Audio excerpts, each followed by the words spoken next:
Good morning students. मैं जय Singh sir, Vitthal भाई पटेल इंटर कॉलेज उदयन खुर्द कौशाम्बी। आज क्लास 11 और 12 की वो सिंथेसिस पढ़ाई जाएगी, उसके विषय में आपको बताया जाएगा। तो चल देखते हैं सिंथेसिस क्या होता है। सिंथेसिस का मतलब होता है संश्लेषण। संश्लेषण यानी जोड़ना। कॉम्बिनेशन ऑफ टू सेंटेंसेज, दो या दो से अधिक वाक्यों को मिला करके एक वाक्य बनाना सिंथेसिस कहलाता है। सिंथेसिस 8 प्रकार से होता है। तो आज हम पढ़ेंगे पहला पार्टिसिपल का प्रयोग करके सिंथेसिस बनाना। पार्टिसिपल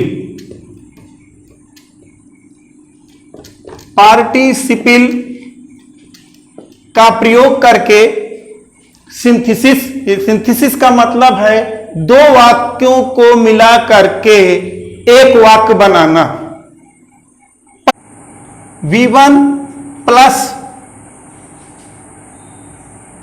ing बना के बनता है। तो देखते हैं पार्टिसिपल 3 तरह का होता है। पहले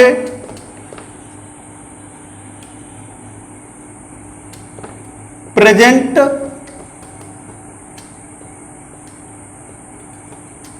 पार्टिसिपल, दूसरा पास्ट पार्टिसिपल और नंबर 3 है perfect participle.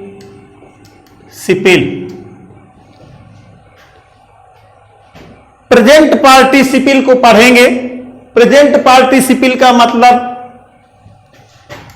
V1 plus ing, क्रिया का पहला फॉर्म और उसमें ing जोड़ देते हैं तो प्रेजेंट पार्टिसिपल का निर्माण होता है।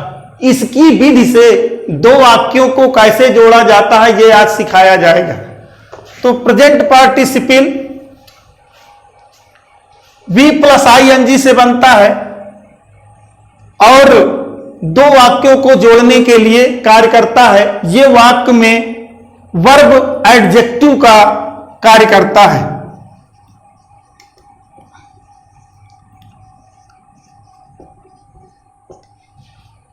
पार्टिसिपल वर्ब और एडजेक्टिव का कार्य करता है और ये दो वाक्यों को जोड़ने में, एक वाक्य बनाने में प्रयोग किया जाता है। अब देखते हैं कैसे। दो वाक्य हैं, जैसे आज देखते हैं ही सा a snake, he ran away.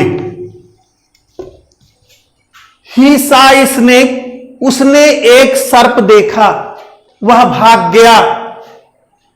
इन दो वाक्यों को जोड़ना है। इन दो वाक्यों को जोड़ करके एक वाक्य बनाना है। इसके लिए हमें 3 शर्तें देखनी पड़ेंगी।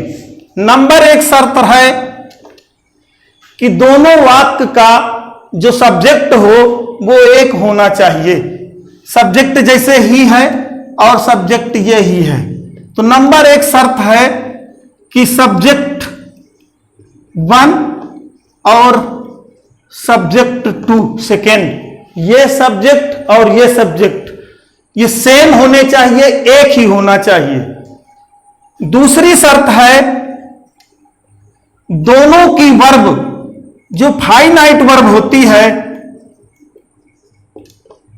Finite verb, first finite verb और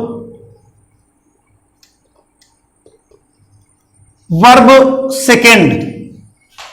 वाक्य आपके सामने है ही सा ए स्नेक। पहली शर्त में सब्जेक्ट फर्स्ट और सब्जेक्ट सेकेंड दोनों एक होने चाहिए। दूसरी शर्त है फाइनाइट वर्ब पहली और फाइनाइट वर्ब दूसरी, दोनों अलग अलग होनी चाहिए, सेम नहीं होनी चाहिए। देखिए ये है वर्ब सा और एक है वर्ब रैन। ये वर्ब देखना और ये दौड़ना दोनों अलग अलग है। तीसरी शर्त, दोनों के बीच एक काम इधर होता है, दूसरा काम इधर होता है। जब दोनों काम होते हैं तो उन दोनों कामों के बीच में जो इंटरवल हो, दोनों के बीच में जो जगह हो, स्थान हो, समय हो, वो बिल्कुल जीरो होना चाहिए।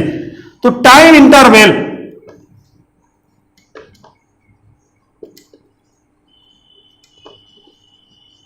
बराबर शून्य।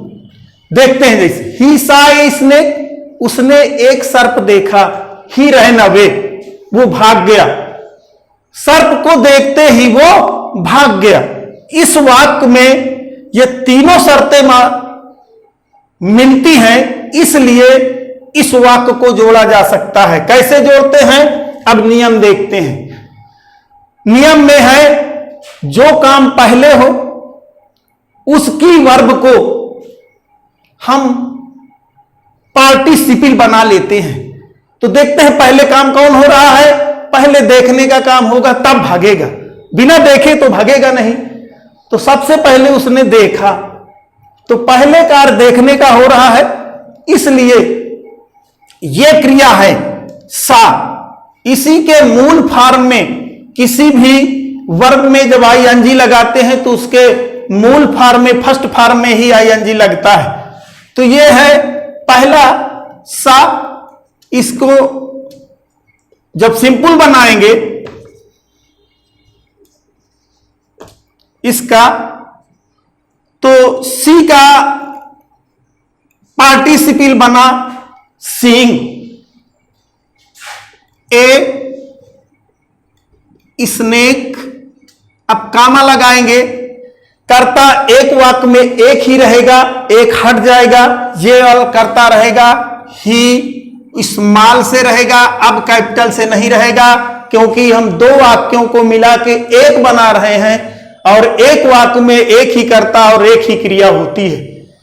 इसलिए किसी एक क्रिया को हम पार्टिसिपल में बदलेंगे और वह क्रिया जिसको हम पार्टिसिपल में बदलेंगे वो ऐसी होगी जो हमें काम में बताए, काम पहले होना बताए, उसी क्रिया को हम पार्टिसिपल में बनाएंगे।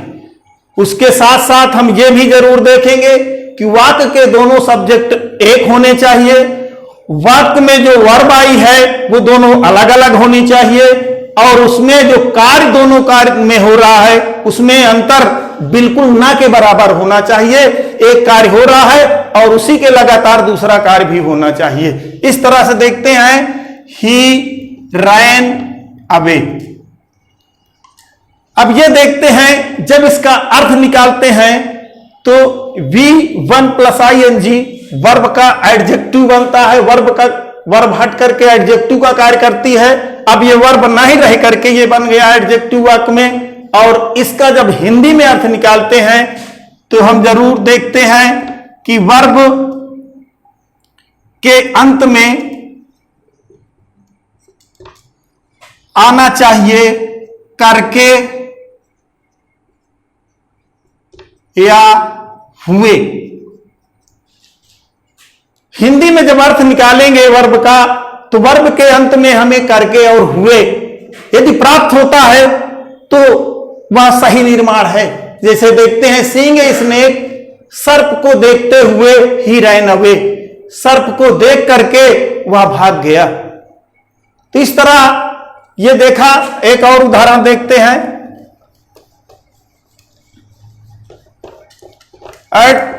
एडजेक्टिव वो V1 प्लस ING, ये पार्टिसिपल का वह रूप है जो क्रिया से बनता है। इसी तरह एक और पार्टिसिपल का रूप है जो भ्रम में डाल सकता है, वह जीरंड है।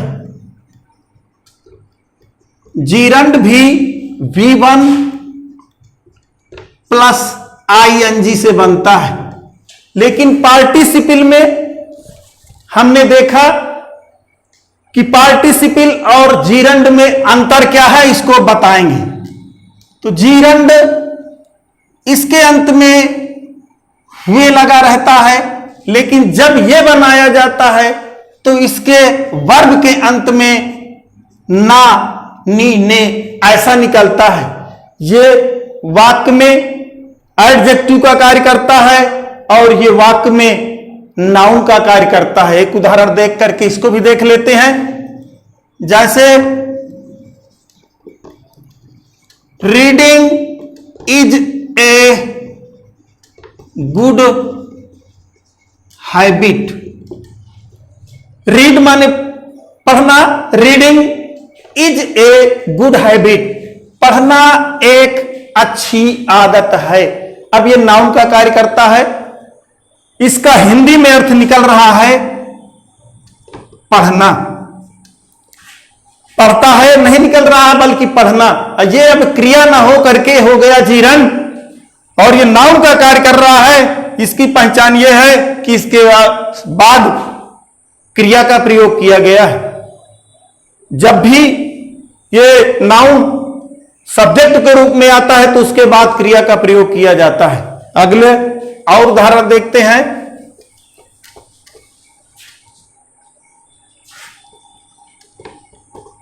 Ravi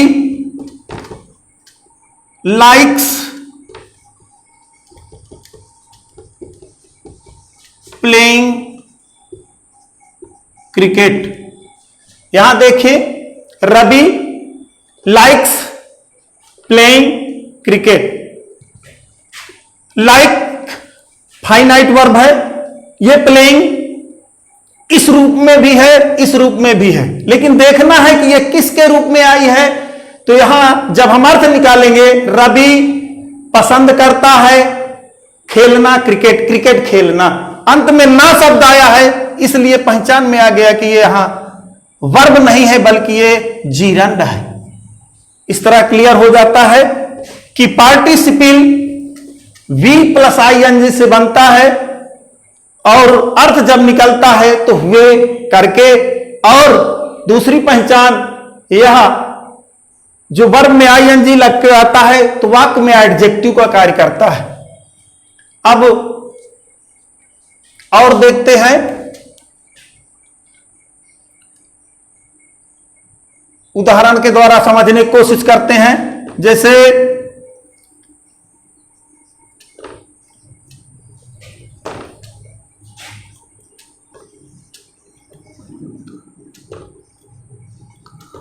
the gardener went to garden.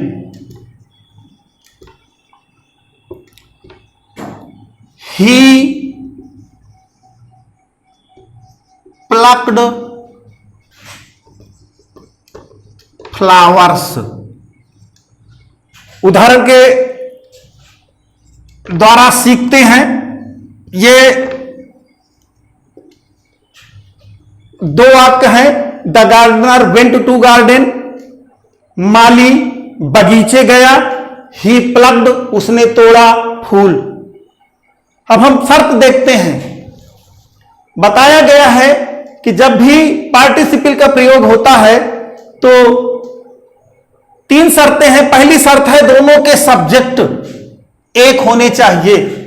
काम करने वाला जो दो काम कर रहा है वो एक ही व्यक्ति होना चाहिए। इसमें हमने देखा जो माली है वही बगीचे गया और उसी ने फूल तोड़ा, इसलिए पहली शर्त लागू होती है तो प्रेजेंट पार्टिसिपल बनेगा। दूसरी शर्त भी देख लेते हैं, दोनों की क्रिया अलग अलग होनी चाहिए।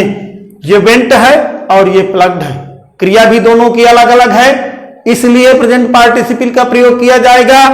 और तीसरा जो शर्त है उसकी शर्त में टाइम इंटरवल है। दोनों का जब कार्य का आकलन हो तो देखा जाता है कि दोनों कार्य के होने में जो समय हो वो ज्यादा नहीं अंतर होना चाहिए। बिल्कुल एक काम जब हो रहा है तो काम पूरी तरह से समाप्त ना हो तब दूसरा शुरू हो जाए, तब ये नियम का प्रयोग किया जाता है। अब देखते हैं कैसे सिंपल सेंटेंस बनाते हैं। एक कर्ता को हटा देते हैं, एक को उसी तरह रहने देते हैं, और जो काम पहले होता है उसकी क्रिया में आईएनजी लगा करके उसे पार्टिसिपल बना लेते हैं। तो जो कार्य पहले हो रहा है पहले कार्य जाने का। पहले गया तभी तो तोड़ेगा, इसलिए पहले काम जो हो रहा है वो जाने का हो रहा है। जाने का ये इवेंट है, इसका मूल फॉर्म है गो। जब हम सिंपल बनाते हैं तो वर्ब का फर्स्ट फॉर्म में आईएनजी लगाते हैं, कर्ता को पहले वाले उस कर्ता को छोड़ देते हैं, जिस क्रिया में आईएनजी लगाकर बनाते हैं उस कर्ता को छोड़ देते हैं। जो काम पहले होता है उसी की क्रिया में आईएनजी लगा करके हम पार्टिसिपल बनाते हैं। इस विधि से हम दो या दो से अधिक वाक्यों को जोड़ते हैं। तो देखते हैं, going to garden. Going to garden comma, जब दो वाक्य बन के एक रह गया तो फुल स्टॉप हट जाएगा, अब कामा के द्वारा बनाया जाएगा। अगला जो कैपिटल से है वाक्य स्मॉल से लिखा जाएगा, ही प्लक्ड फ्लावर्स। इस तरह बन गया, going to garden he plucked flowers. बगीचा जाते हुए, बगीचा जा करके ही प्लक्ड फ्लावर, उसने फूल तोड़ा। और उदाहरण देखते हैं, थोड़ा सा सारी है इस जगह, ये गार्डनर यहां पे आएगा, इसको समझते हैं।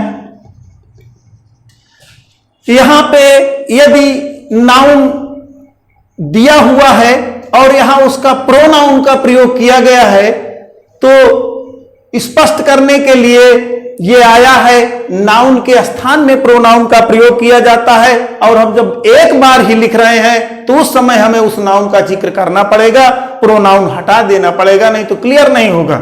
इसलिए और देखते हैं तो उसमें क्लियर हो जाएगा। The pupil saw flames. They ran towards the burning house.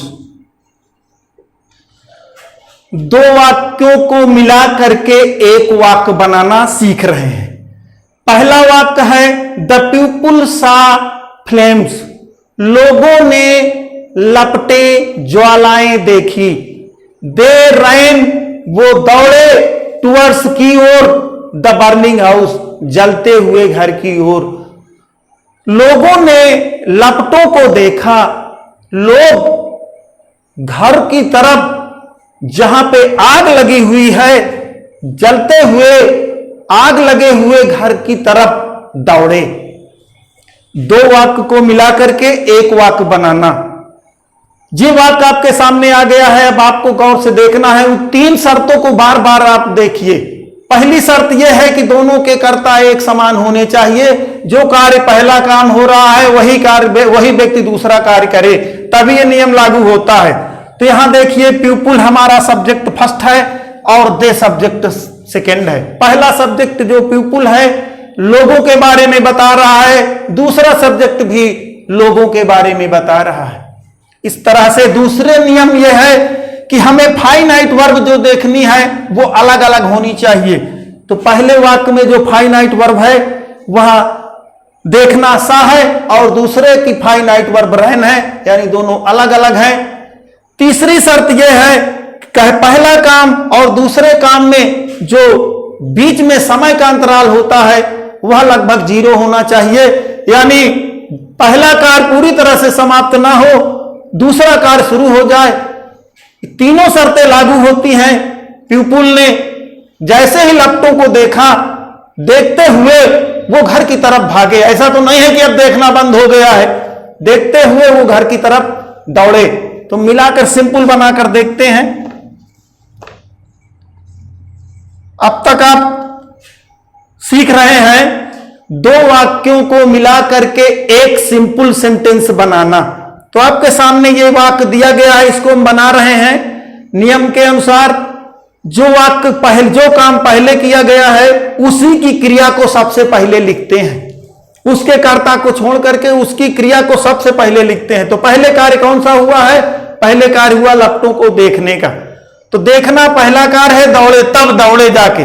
अगर पहले जो है देखते ना तो क्या घटना कौन सी हो रही है उनको कैसे पता चलता? जब उन्होंने लपटों को देखा तभी उनको लगा कि कहीं आग लगी है, तब उधर की तरफ दौड़े। तो पहले काम देखने का हुआ, इसलिए देखना की अंग्रेजी होती है सी। यहां सा आया हुआ है, इसका मूल फॉर्म है सी और इसी में आईएनजी पार्टिसिपल फॉर्म लगा देते हैं और बाकी वाक्य को जोड़ देते हैं। Seeing flames. आगे वाले वाक्य को वही जरूर गौर करते हैं। यदि यहां नाउन का प्रयोग किया गया है, यहां प्रोनाउन का प्रयोग किया गया है, जब हम दोनों को मिला देते हैं तो प्रोनाउन हटा करके नाउन का ही प्रयोग करते हैं। यहां आएगा the people ran towards the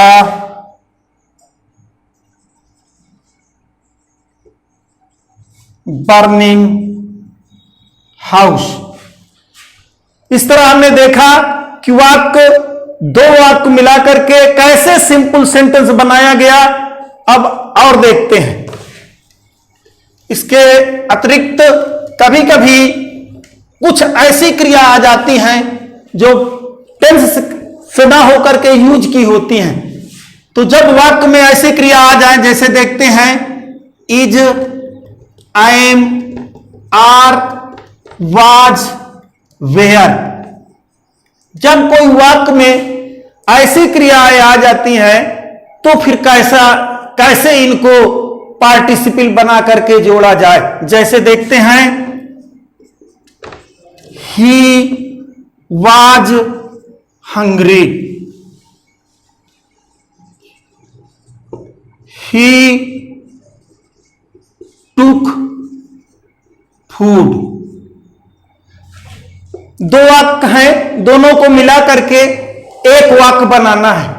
जिससे पहले नियम बताया गया उस हिसाब से देखें तो कर्ता दोनों के एक हैं, दोनों की क्रिया अलग अलग है और टाइम भी है, भूख लगी है तो भोजन करने लगे।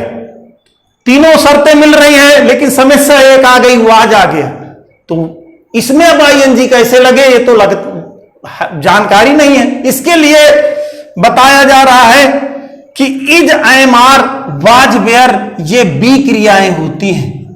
जब भी कभी ये आ जाए तो हम इनके बजाय इस बी में आईएनजी लगा करके वाक्य का निर्माण करते हैं। जैसे देखते हैं वाज को बना करके being hungry, comma he took food. इस तरह यदि वाक्य में is, am, are, was, were आ जाते हैं तो वह बी क्रिया होते हैं और उसको हटा करके हम बीइंग लगाते हैं। और उदाहरण के द्वारा देखते हैं, ये सिंपल बन गया। दूसरा सेकंड उदाहरण,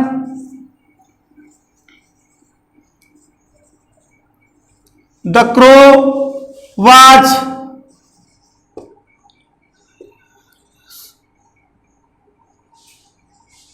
thirsty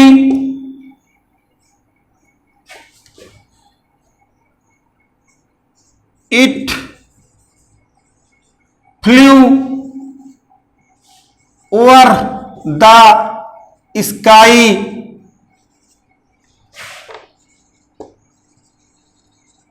in search of water. वाक्य कितना भी बड़ा हो उसमें घबराने की जरूरत नहीं है। नियम के अनुसार चले, वाक्य देख करके घबराए नहीं।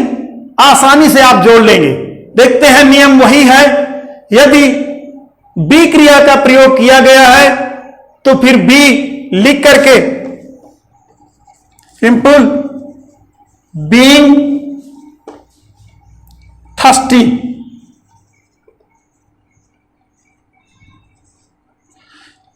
क्रो वाज थर्स्टी, कौवा प्यासा था, it flu over the sky, ये आकाश में उड़ गया, इन सर्च ऑफ वाटर, पानी की तलाश करने के लिए। दोनों वाक्य को मिलाकर के एक बनाना है। पहला काम, उसको प्यास लगी थी तब पानी की तलाश में वो उड़ा, तो जो काम पहले हो उसी की क्रिया को हम आईएनजी लगा करके पार्टिसिपल बना करके वाक्य को एक बना लेते हैं। देखते हैं, वाज को बताया गया कि वाज चूंकि बी क्रिया है इसलिए बी में आईएनजी लगा करके बीइंग थर्स्टी कामा इट आया है, ये क्रो के लिए आया है इसलिए यहां पे क्रो लिखेंगे। The crow flew over the sky in search of water. इस तरह से हमने देखा, और एक आध उदाहरण देख लीजिए। उदाहरण मेन होता है, उदाहरण से ही ठीक से समझ आता है। जैसे he is ill, he can not go to school. जितने ज्यादा मात्रा में उदाहरण हल किए जाएंगे उतने ज्यादा मात्रा में आपको यह समझ में आएगा। इसलिए बार बार एग्जाम्पल जरूर करिए, एक्सरसाइज करिए, ताकि आपको वो विधि विधवट आ जाए। देखिए, शर्त दोनों के कर्ता एक हैं, दोनों की क्रियाएं अलग अलग हैं, एक है गो, एक है इज। ये इज टेंस में जब प्रयोग ना हो करके एक तरह से इसका यूज होता है तब ये इज वर्ब का कार्य करने लगती है। बाकी और जगह ये ऑक्सिलरी वर्ब है। जब टेंस के साथ प्रयोग होती है तो is am are was were auxiliary verb होती हैं, लेकिन जब इनका प्रयोग अलग से होता है, टेंस के अलावा इनका प्रयोग किया जाता है, यूज किया जाता है, तब ये मेन वर्ब का कार्य करने लगती हैं।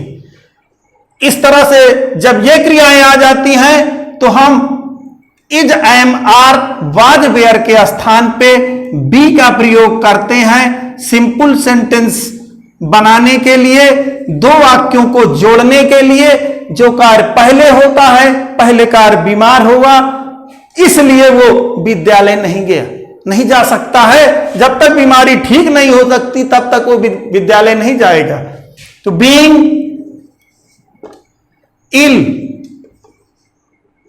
कामा, जब ये बात लिखा जाएगा तो जो कर्ता इसका है वो स्मॉल से लिखा जाएगा, हमेशा ध्यान दी। He can not go to school. Okay.